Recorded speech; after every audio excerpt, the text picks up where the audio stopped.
Sebuah rekaman ramai dibicarakan warganet di media sosial Telegram pada Rabu 1 Mei 2024. Dalam rekaman yang dirilis untuk pertama kalinya itu, memperlihatkan situasi di dalam terowongan Kasamia, di mana prajurit kubu Palestina sedang melakukan proses pemasangan jebakan di terowongan tersebut. Tanpa gesit namun juga berhati-hati, para pejuang tersebut memastikan pemasangan jebakannya itu detail dan sesuai yang diinginkan. Selain adegan eksklusif perangkat sarung tangan Kasamia yang baru-baru ini mulai digunakan, yaitu perangkat yang menyebarkan pecahan dalam lingkaran dengan diameter sebesar 30 meter.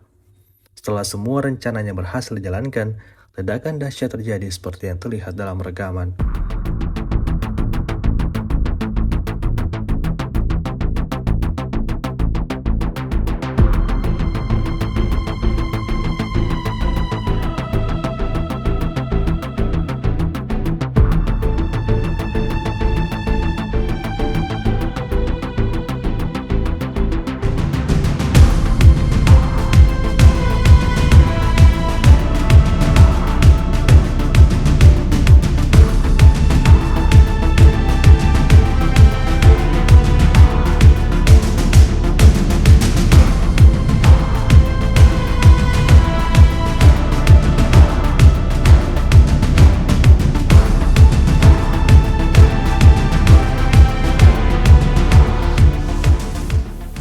Download Tribun X sekarang, menghadirkan lokal menjadi Indonesia.